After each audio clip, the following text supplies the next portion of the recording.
The iPhone 14 Pro was released in September of 2022, and it comes with 3 cameras on the back. The main camera having a 48 megapixel quad pixel sensor, and it has features like 4K video up to 30 frames per second, action video, and cinematic video mode. The original Canon M50, which sports a crop frame 24.1 megapixel sensor, was released back in March of 2018, and even today it is still a very popular vlogging and travel photography and video camera. And in today's video, we're going to have a look at some side-by-side comparisons of the photos and videos and see how the popular 4-year-old Canon M50 stacks up against Apple's best iPhone yet.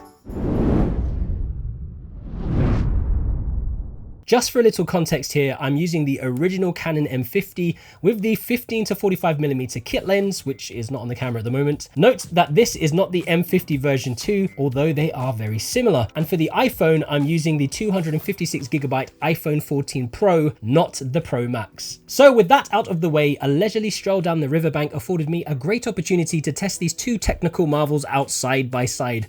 So let's have a look at some of the photos and videos up on the screen. So these images have been taken directly from the iPhone 14 Pro and the Canon M50, but the M50 also has raw images that you can color grade later on as well.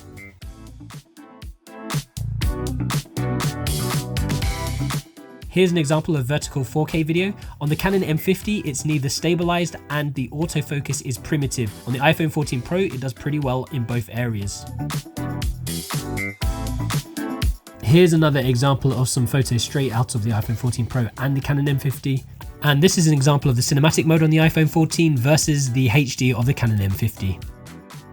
When it comes to lens versatility, the iPhone 14 has 3 cameras on the back. The main 48 megapixel quad pixel camera has a 24mm and 48mm focal length. The telephoto lens is a 12 megapixel 77mm focal length, and the ultra wide lens is a 12 megapixel with a 13mm focal length. And you have your front-facing or selfie camera, which has a 12 megapixel sensor, which the DxOMark.com has rated as the best selfie camera you can get on any smartphone today. True at the time of recording this video. So this is a side-by-side of me using the M50 and the iPhone 14. I'm using the selfie mode of the iPhone 14. And for the M50, I've just flipped the screen over. So you be the judge. At the moment, the sound is coming through the Joby Wavo Air that you can see attached to me, the little lapel there, into the M50. I'll swap over to the iPhone 14 now so you can just hear what the onboard sound is like.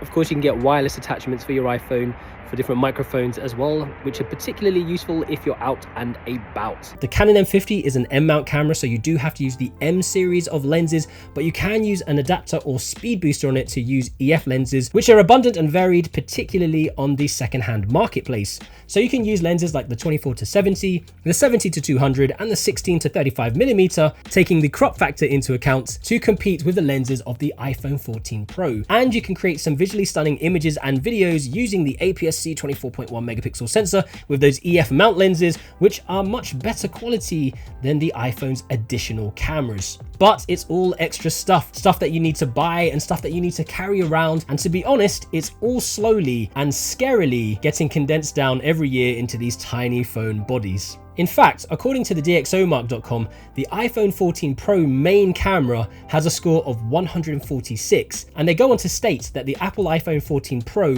is the best iPhone that they have tested to date, and they place it among the very best phones in their ranking. They say that it's extremely reliable, producing repeatable image and video results in all conditions, and shines particularly in portrait photography and videography, thanks to high levels of detail and very nice skin tone rendering, as well as excellent autofocus tracking in video. So definitely high praise from the team over at the DxOMark.com for the Apple iPhone 14. Now, the Apple iPhone 14 Pro also has ProRes and ProRes modes that you can turn on, which allow you to retain much more information and dynamic range in your photos and videos, but it comes at the cost of more storage. 1 minute of 10-bit HDR ProRes 4K video requires approximately 6 gigabytes of storage, meaning that you get around 20 minutes of video if shooting on the 120 128GB version of the iPhone 14 Pro, so the advice is to use this mode sparingly when shooting, unless of course you've got the 1TB version. So let's do a side-by-side comparison in the studio to see what the ProRes quality is like against the Canon M50. Okay, so what I'm doing now is I'm filming in ProRes HD 30 frames per second on the iPhone 14 alongside standard HD 30 frames per second on the Canon M50. And if you are wondering, yes, that is tinfoil in the background of my office because I'm turning this whole room into a Mars base for a short film I'm making, Rocket Girl 2 Mission to Mars. Make sure you check that one out. Video action mode is also a new feature of the iPhone 14. If you want smooth movement from your Canon M50, you will need to mount it on some sort of gimbal, but not so with the iPhone 14 Pro, which has an inbuilt video action mode. Now this only seems to be active in the standard video mode, but even running with the cinematic mode on, it still seems to do a fantastic job. Another point to factor in when comparing these two pieces of tech is the ease of use. If you want to get the best out of your Canon M50, you'll probably want to shoot in manual mode, so you will need to learn things like ISO, shutter speed, and aperture, which can take some time. Otherwise, you will probably be just shooting in auto mode. Just as a side point, if you want to learn how to shoot in manual mode with the Canon M50, I do have a complete step-by-step tutorial on how to do that. I'll leave a link to that down below. But for the iPhone 14 Pro, anyone can pick it up. They can swipe to the portrait mode or the cinematic mode and shoot away. A lot of that hard work is already done for you. It's kind of like driving an automatic car over a manual. Everyone who drives a manual will tell you how important it is to be able to have complete control over the vehicle, how much better and how much more fun it is until you start driving an automatic. A lot of the hard work is done for you. Sure, it's not as fun, but when you're driving in traffic, it's a lot easier and less stressful. And that's kind of like your iPhone here. It's just easier and more convenient and less stressful to use when shooting in a casual setting. And this brings us nicely onto our next point, which is convenience. Now the Canon M50 is a small camera, and the 15 to 45mm kit lens is very small when compared to other lenses for full frame cameras, but against the iPhone 14 Pro, it's still very much a bulky piece of equipment. The iPhone 14 Pro fits easily into your pocket and it's always with you. Another factor to consider is the cost. The 128GB version of the iPhone 14 Pro is £1,099 or $999. The Pro Max is £1,199 or $1,099. And this goes up depending on the storage of the actual phone that you choose. With the Canon M50, you can't buy the original new anymore, but you can still purchase the M50 version 2 from the official Canon store for £699 or $699. So which one of these should you get and why? Having a camera like the Canon M50 is always going to be useful for content creators who want a dedicated piece of hardware for their YouTube channel, their vlogs, their long form content.